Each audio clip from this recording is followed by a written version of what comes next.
시청자 여러분 안녕하십니까? 성철스님 열반 30주년을 기념해서 백년불교문화재단과 불교방송이 공동기획한 정독 선문정로 공부를 함께하고 있는 동의대학교 강경구 교수입니다.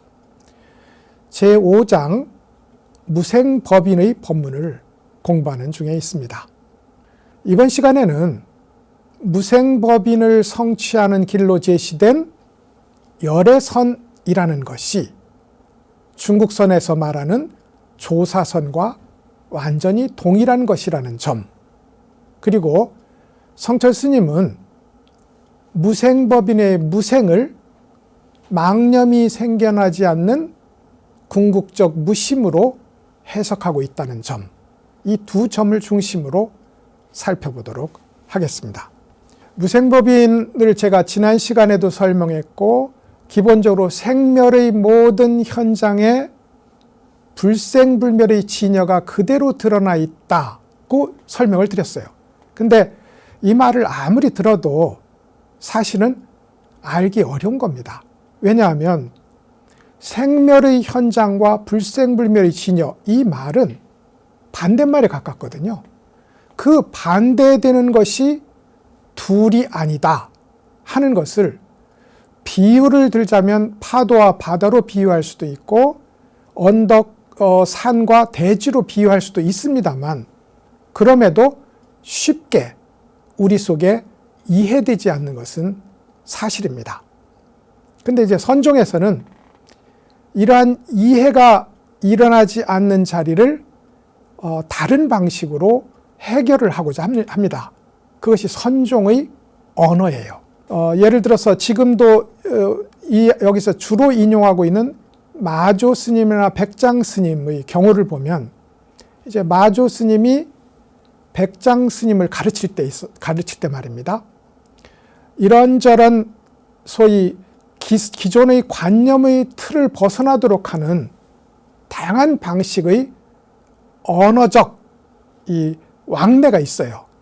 그리고 나서 이제 마조 스님이 한때는 이렇게 얘기합니다.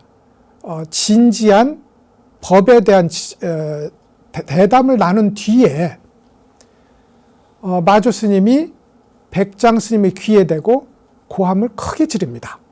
그리고 나중의 회고에 의하면 백장 스님은 이 고함으로 3일간 귀가 먹었었다는 거예요.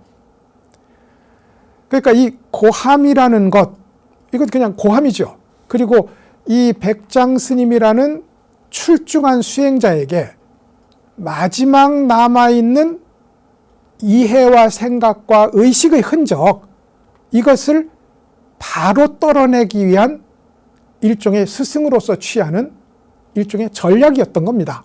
고함이라는 것이. 백장 스님은 황벽 스님이라는 제자를 키워냅니다. 그런데 황벽 스님이라는 이 걸출한 제자와 법에 대해서 이야기를 나누다가 이런 일이 있었어요. 황벽 스님이 산에서 내려옵니다. 어디 갔다 오는가? 백장산에 올라갔다 옵니다. 백장 스님이 원래 백장산에 있었기 때문에 백장 스님이거든요. 백장산에 다녀옵니다. 무엇 하러 다녀오는가? 버섯 따고 옵니다. 백장산에 호랑이가 있다던데 그대는 보았는가? 그러자 황벽 스님이 어흥하고 호랑이 소리를 냅니다. 그러자 황벽 스님이 말이죠. 그러자 백장 스님이 도끼를 들어서 호랑이 소리를 내는 황벽 스님을 찍는 흉내를 냅니다. 그러자 다시 황벽 스님이 덤벼들어서 자기 스승인 백장 스님의 뺨을 후려칩니다. 일종의 퍼포먼스인데, 법을 둘러싼 퍼포먼스인데, 말하자면 우리는 지금 무생법인을 이야기하고 있으니까 생멸의 모양을 통해서 나타나는 불생불멸의 진여를 확인하는 현장에 지금 각자가 서 있는지를 보여주는 일종의 퍼포먼스를 행하고 있었다. 이것이 이제 소위 백장산 호랑이 이야기에 해당합니다. 황벽 스님은 다시 임재 스님을 키웁니다. 근데 임재 스님을 마지막으로 키울 때도 불법의 진정한 뜻이 무엇입니까? 하고 물으러 오면 30방씩 몽둥이질을 했다는 거예요. 그것을 3번을 반복했으니 90번을 때린 것이고, 아무리 작게 살살 때렸다고 해도 거의 골병이 들 정도로 자기 제자를 때려줍니다. 그러면 이렇게 고함을 치거나 몸짓 언어를 하거나 혹은 몽둥이질을 하는, 우리로서는 도대체 그 까닭을 알 수 없는 이 선종의 언어는 어떤 효용성을 갖느냐 이 말이죠. 그러니까 참 우리가 말을 가지고서, 저도 이렇게 말을 가지고 여러분과 대화를 합니다만, 말이라는 것은 이쪽에서 쏟아져 나가면 받는 쪽에서는 일종의 여과지를 가지고 걸러요. 그러니까 자기가 알아듣고 자기식으로 해석을 하는 여과지가 있다 이 말입니다. 이건 필연적이에요. 그래서 모든 이해는 실질적으로는 오해일 수밖에 없는 것입니다. 근데 선중에서는 진리까지 오해할 수는 없다. 그런 의미에서 아예 이해의 거름망을 치워버리는 방법을 강구를 합니다. 그게 바로 고함을 친다거나 몽둥이를 때린다거나 몸짓 언어를 가지고 퍼포먼스를 한다 하는 선종의 언어로 이제 개발된 셈입니다. 그러니까 실제로는 그것이 무슨 뜻인가 하는 순간 이미 틀린 거죠.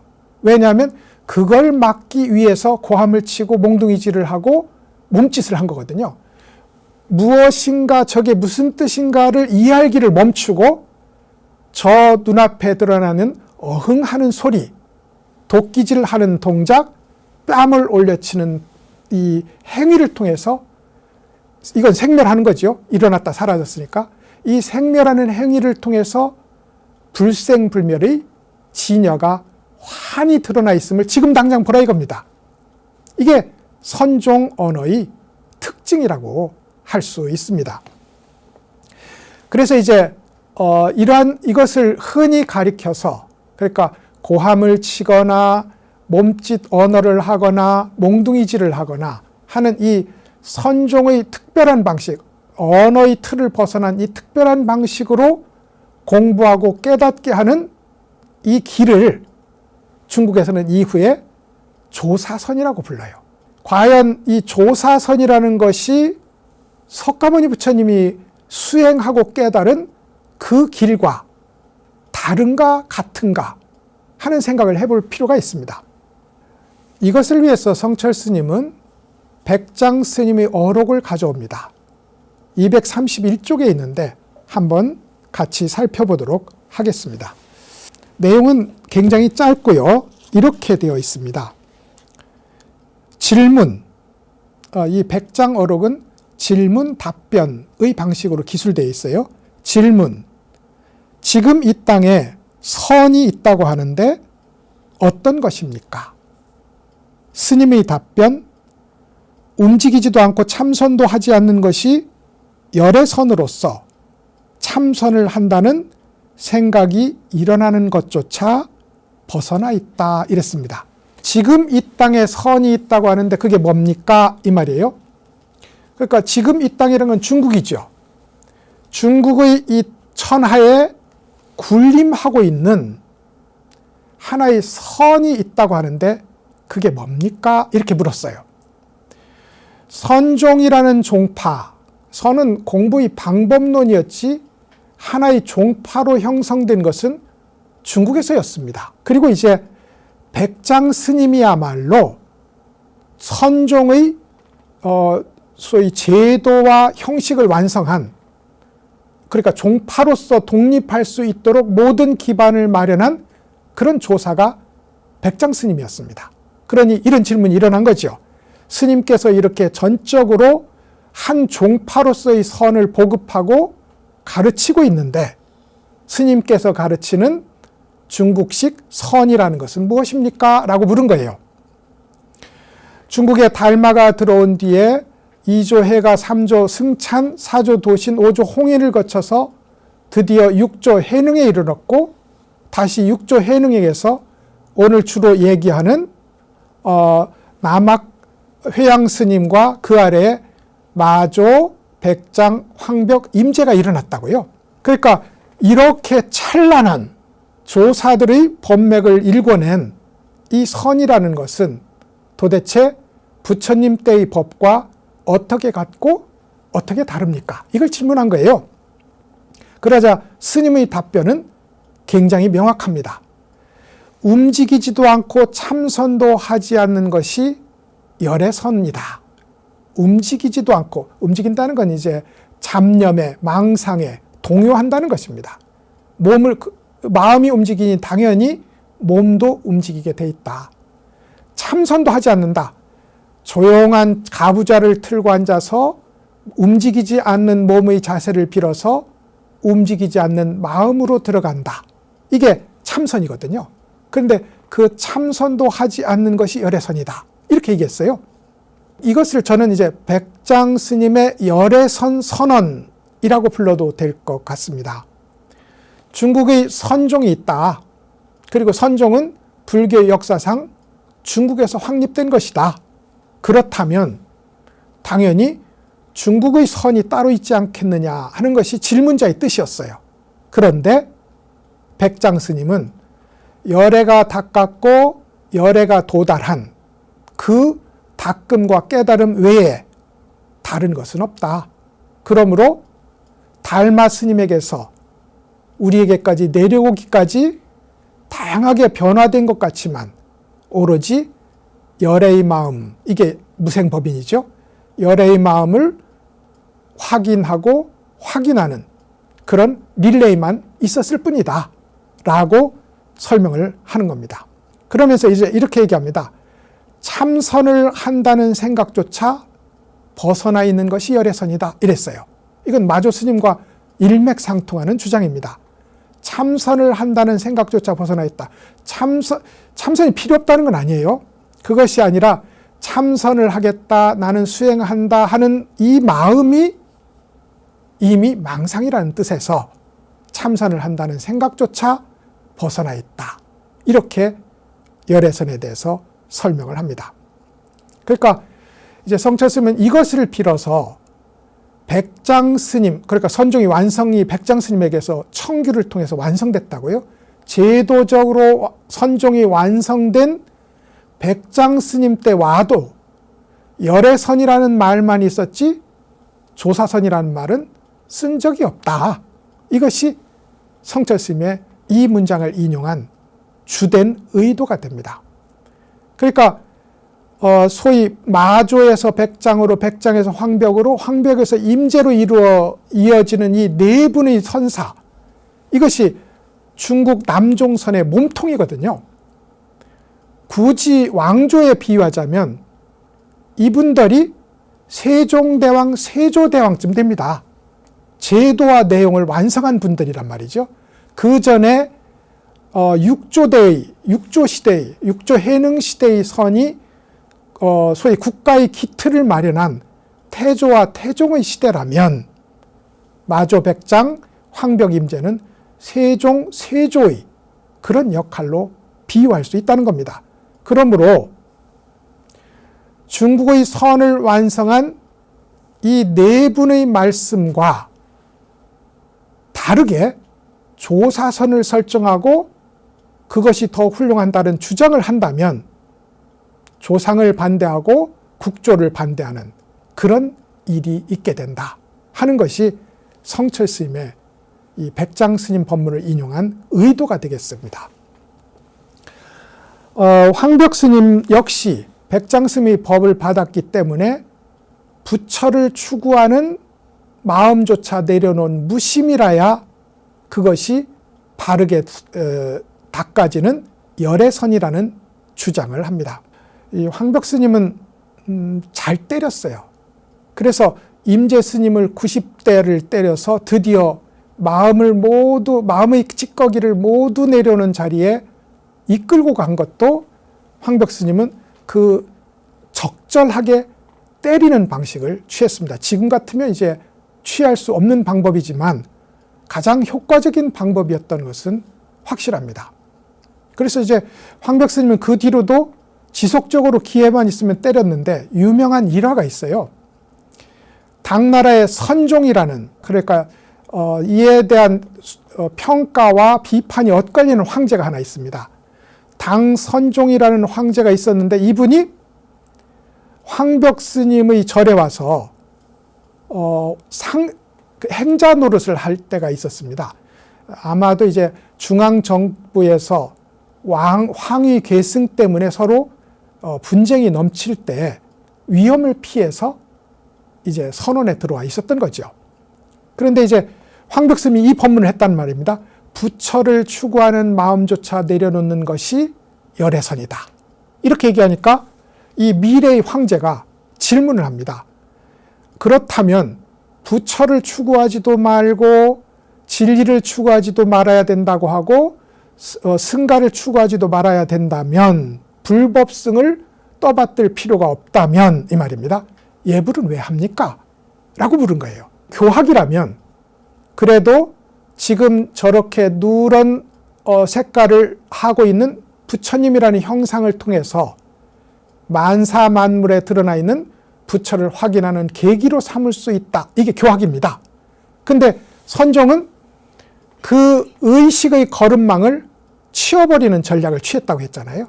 그러니까 의식으로 해석하기를 차단하는 방식으로 미래 황제의 뺨을 때립니다. 그래서 이제 이후에 이 행자가 황제가 되고 당 선종 황제가 되는데 황벽 스님이 돌아가시고 나서 이 훌륭한 이제 선지식들에게는 돌아가시고 나면 황제가 내려주는 찬양하는 명칭이 있어요. 이걸 시호라고 부릅니다. 그래서 이 황벽 스님에 대한 시호를 요청했는데 황제는 이분에게 추행선사라는 시호를 내려줬어요. 점잖게 표현하자면 행동이 거친 선사라는 뜻이고 막 표현하자면 폭력 쓰는 스님이라는 뜻이었어요. 그러자 이제 황벽 스님의 절대적 후원자였던 이 승상이 있었습니다. 이 승상이 그것은 돌아가신 선지식에 대한 예의가 아닙니다. 그리고 황제 폐하를 저 스님이 때렸던 것은 황제 폐하가 과거, 현재, 미래에 있을 다양한 오류들을 미리 끊어주는 그런 의미에서 뺨을 때렸다고 이해하셔야 됩니다. 황제가 그렇다면 과거, 현재, 미래의 경계를 끊어내는 선사라고 부르자. 그래서 단재 선사라는 명칭을 내립니다.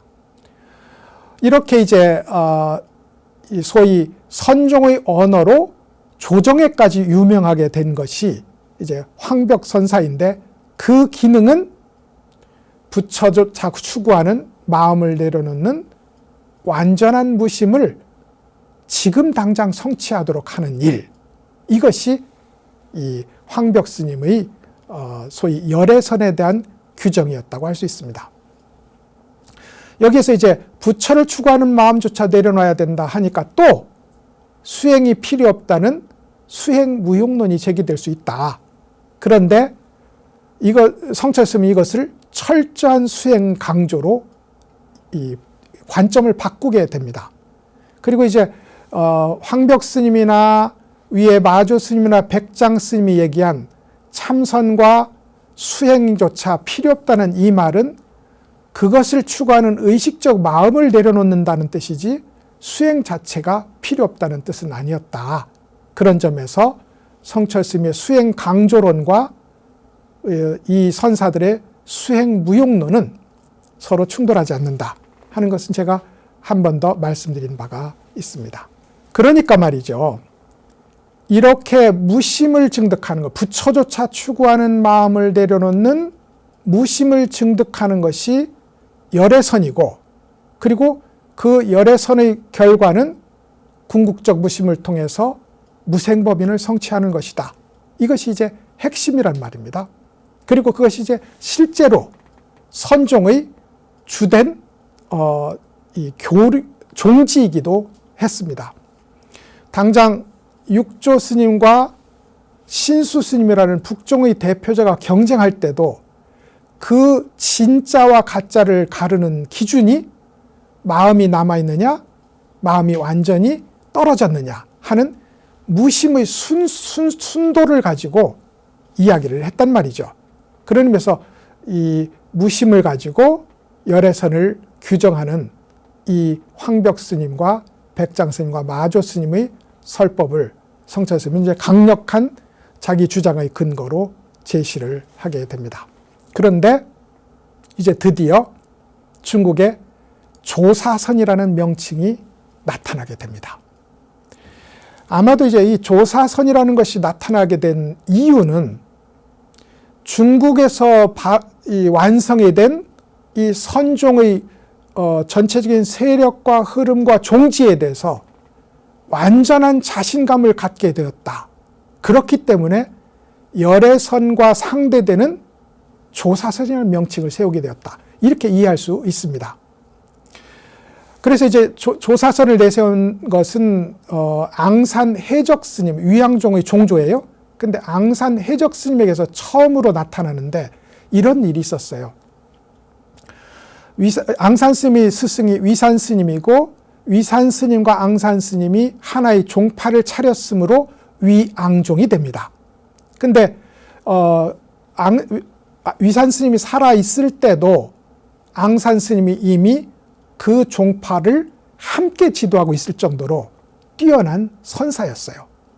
그런데 위산 스님에게 향엄 스님이라는 제자가 있었습니다. 그리고 너무나 뛰어나고 경전에 있어서나 선에 있어서나 발군의 실력을 자랑하는 그런 사람이었어요. 그런데 마지막 한 점, 의식을 티끌을 떨어내지 못하는 그런 한계에 봉착하고 있었습니다. 그러니까 이제 위산 스님이 계속 답을 내놔라, 여기서 말하면 무생법인을 확인하는 자리를 나한테 직접 보여줘라. 질문은 다릅니다만 그렇게 이제 요구를 해서 가져다 내놓으면 아니다. 그래서 그러면 스님이 답을 좀 가르쳐 주십시오. 라고 요구를 하면 내가 답을 가르쳐 주는 것은 내 답이지 네 답이 아니다. 이렇게 이제 소위 선종의 정도를 가지고 이제 향엄 스님을 몰아붙입니다. 향엄 스님이 아무리 공부해도 안 되니까 위산 스님의 도량을 떠나서 공부를 하다가 드디어 깨달았어요. 그 깨달았다는 경계를 자기 스승인 위산 스님에게 갖다 보고를 하니 위산 스님이 인정을 합니다. 근데 앙산 스님이 이렇게 말합니다. 저 향엄 스님이 깨달았다는데 아무래도 공부를 한 기억을 가지고 그 깨달음을 착각을 한 것 같습니다. 그래서 제가 직접 가서 한번 확인해 보겠습니다. 그리고 나서 이제 찾아가서는 스님이 깨달았다는데 그 깨달음의 경계를 보여주세요. 라고 말해요. 간단한 얘기니까 소개해도 될 것 같습니다. 향엄 스님이 이렇게 노래를 합니다. 작년에는 가난해서 송곳 꽂을 땅조차 없더니 금년에는 정말 가난해서 송곳까지 없어졌네. 이렇게 이야기를 합니다. 그러자 이제 가난이라는 것은 불교는 가난의 종교지요. 스님들이 한문으로 자기를 자칭할 때 가난한 이중이라는 의미에서 빈승이라고 부르고 불교의 모든 수행에 있어서 가난이야말로 비구라는 말이 오죽하면 걸식하는 사람이라는 뜻 아니겠어요? 가난이야말로 수행의 가장 중요한 미덕이었어요. 근데 진짜 가난하려면 나가 없는 거잖아요. 그래서 이 나가 없는 걸 가난이라고 표현했어요. 그러니까 작년에는 송곳 꽂을 땅조차 없이 내가 사라졌더니 금년에는 내가 사라졌다는 이 생각까지 없어졌다. 이 말입니다. 그러니까 철저한 무심을 강조해서 보여준 건데 앙산 스님이 이렇게 얘기합니다. 스님이 열애선을 깨달았다는 것은 인정하겠습니다. 그런데 조사선은 아직 멀었습니다. 이렇게 얘기해요. 그러자 그 다음에 다시 더 철저한 노래 하나를 들려주는데 이것은 이제 해석이 필요하므로 실제로 이제 따로 소개해 드릴 필요는 없을 것 같아요. 그런데 새로운 경계를 가지고 다시 한번 확인을 해주니 앙산 스님이 기뻐하면서 자기 스승에게 돌아와서 드디어 향엄 스님이 조사선을 깨달았습니다 라고 말했다는 거예요. 이 하나의 일화로부터 열애선을 뛰어넘는 더 뛰어난 선법이 조사선이라는 것이 있다는 그런 이야기가 성립을 합니다. 근데 이제 그럴 리가 없잖아요. 불교의 최고 깨달음은 이미 석가모니, 석가열애가 성취한 것입니다. 석가모니가 직접 보여주고 석가모니가 직접 성취하고 직접 가르친 그 깨달음을 능가하는 것이 만약에 있다면 그건 불교가 아니죠. 다른 종교겠죠. 석가모니의 종교는 아니다 이 말입니다. 그런 의미에서 석가모니의 열애선을 뛰어넘는 조사선이라는 것이 따로 있을 수는 없습니다. 그런데 말을 따라가는 사람들은 분명히 앙산 스님이 향엄 스님을 점검하면서 열애선은 깨달았지만 조사선은 아니다. 그리고 새로운 경지를 보여주자 드디어 열애선을 깨달았다고 인정했다는 이 점을 가지고 아마도 열애선은 생각으로 닦는 공부인 모양이다. 아마도 열애선은 점차적으로 닦는 공부인 모양이다. 그렇다면 조사선은 완전히 마음을 내려놓는 무심으로 닦는 공부이고 단번에 깨닫는 도노의 공부인 모양이다. 이렇게 나누게 돼요. 근데 이제 제가 처음에 그럴 리가 없다라고 한 것처럼 이것은 한 걸음 더 나가서 잠시도 쉬지 말고 마지막의 티끌이 남아있는지를 거듭거듭 확인하라는 격려와 독촉과 경책의 의미에서 조사선은 아직 꿈도 못 꿨네 라고 한 거지, 정말로 열애선의 위에 조사선이 있다 이렇게 말한 것은 아니다. 이것이 이제 성철 스님의 해석이고 실제로 역대 조사의 해석이기도 합니다. 근데 당연히 이 말 자체를 완전히 무시할 수는 없으니 열애선과 조사선을 강조하는 이야기들이 자주 나오는데 그것을 이제 막기 위해서 원나라 때의 중복 명본 스님은, 이 스님은 성철 스님이 정말로 존경에 맞지 않는, 어쩌면 성철 스님의 멘토쯤 되는 스님이기도 합니다. 그 수행의 철저함에 있어서 말이죠. 그래서 중본 명본 스님이 어떤 열애선과 조사선이 다른 것이 아님을 강조하는 법문을 하는데 그 법문을 한번 살펴보도록 하겠습니다. 240쪽이 되겠군요. 역시 문장은 짧습니다. 열애선과 조사선은 한 손을 손바닥과 주먹으로 나누는 일과 같다. 골수를 얻었다고 했을 때 이미 가리키는 종지를 잊었고 꽃을 들어 올리는 순간 한마음을 전하는 도리를 상실하였다. 열애선과 조사선은 한 손을 손바닥과 주먹으로 나눈 일 같다. 손바닥이든 주먹이든 손이라는 점에 있어서는 다를 바가 없다. 그러므로 표현이 다른 것이지 실질은 다른 것이 아니다. 이것이 이제 명본 스님의 첫 번째 주장이 되겠습니다. 그래서 만약에 열애선은 점수하는 것이고 열애선은 마음으로 닦는 것이고 조사선은 도노하는 것이고 무심으로 닦는 것이다 라고 규정하는 사람이 있다면 그것은 억지이고 망발이다. 이게 이제 중복 명본 스님의 조사선 열애선이 주먹 쥐고 손바닥 펴는 그 일과 같다는 얘기가 가리키는 바입니다. 골수를 얻었다고 했을 때 이미 직접 가르쳐 보이는 선종의 종지를 잊었다고 했어요. 이건 설명이 필요합니다. 골수를 얻었다. 중국 선종의 초조인 달마 스님에게는 4명의 수제자가 있었어요. 근데 이제 교화의 생애를 마치고 이제 중국과의 인연을 끝내야 될 시점에 4명의 수제자를 불러다 놓고 각자 자기가 얻은 바를 나에게 말해봐라. 이렇게 얘기합니다. 그때 이제 제자들이 도부 스님과 비구니 총지 스님과 그리고 또 다른 도육 스님이라는 3분이 각자 나름의 자기 경계를 이야기합니다. 물론 제가 설명드리면 다 알아들을 수 있는 그런 얘기들을 해요. 그러자 달마 스님이 도부 스님에 대해서 이렇게 얘기합니다. 그대는 나의 껍데기를 얻었다. 비구니 총지 스님의 답변에 대해서는 그대는 나의 살을 얻었다. 그리고 도육 스님에 대해서는 그대는 나의 뼈를 얻었다. 점점 그 체득한 수준이 깊어진다. 이런 뜻이게 됐습니다.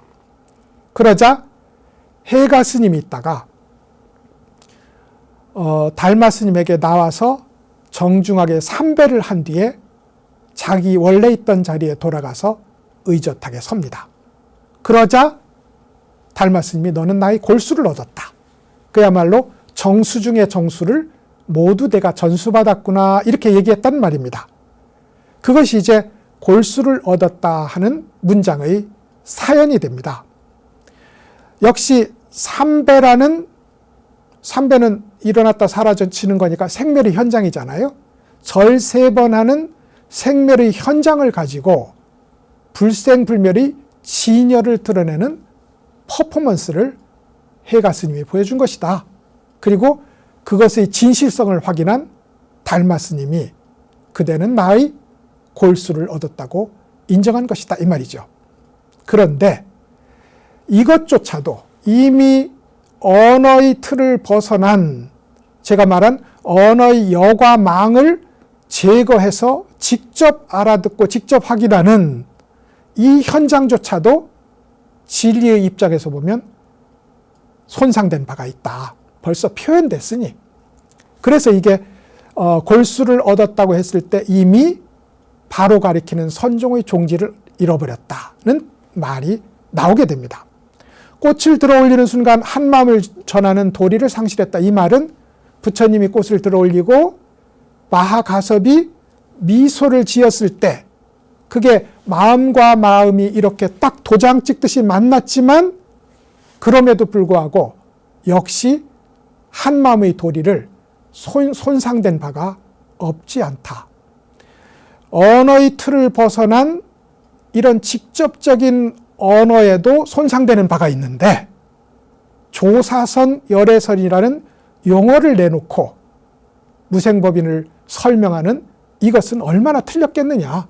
이것이 중복 명본 스님의 주장이었다고 보면 되겠습니다.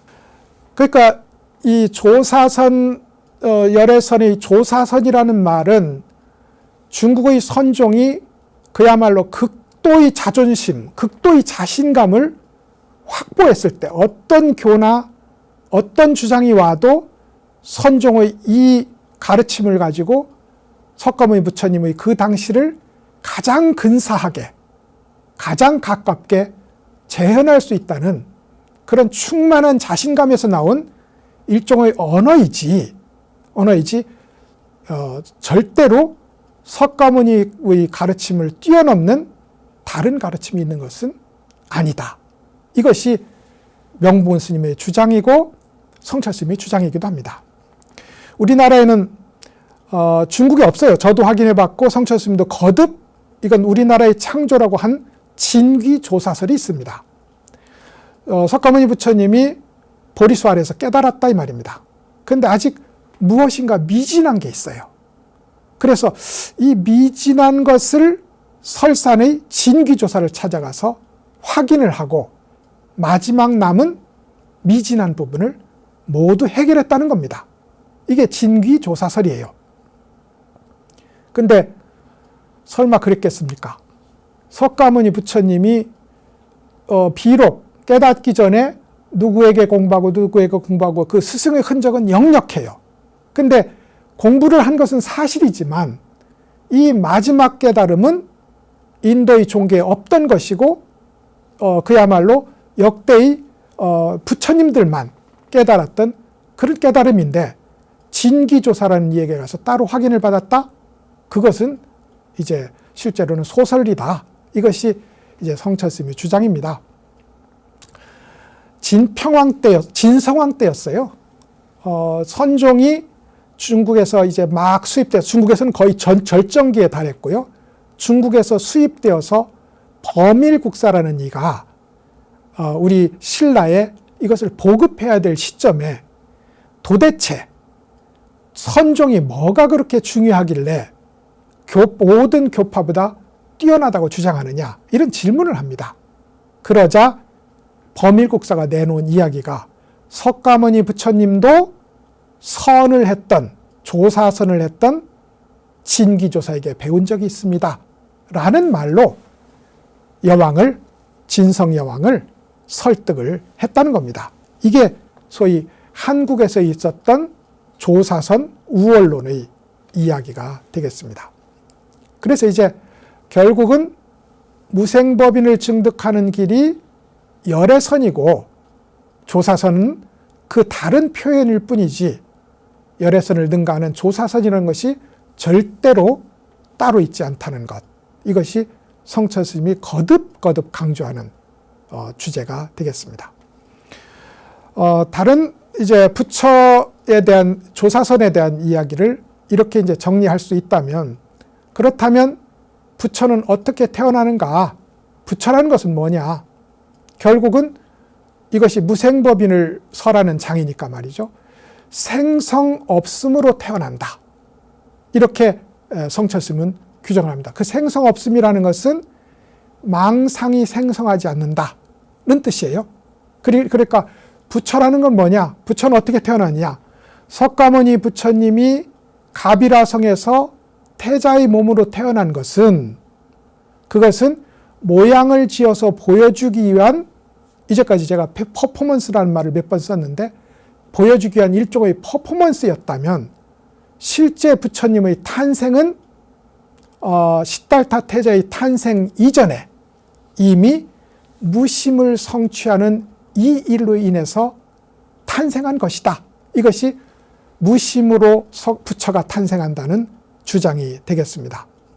그러니까 성철 스님의 입장에서 보면 부처를 내놓고 부처를 성숙시키고 부처를 완성하는 이 무생법인이라는 것은 결국은 궁극의 무심자리에서 그 가치를, 그 완전함을 드러내는 그런 관계에 있다. 만약에 가능성으로서의 무생법인만을 주장한다면 그것은 그림의 떡을 말하는 것이지, 직접 밥을 먹고 직접 물을 마시는 그런 허기를 메꾸고 갈증을 끄는 그런 직접적인 실천과는 아직 거리가 멀다. 그러므로 부지런한 수행을 통해서 궁극의 무심에 이르러서 본래 갖춘 무생법인을 확인하는 것, 이것이 무생법인을 공부하는, 무생법인을 배운 사람의 공부하는 자세다. 이게 이제 성철 스님의 무생법인에 대한 이야기가 되겠습니다.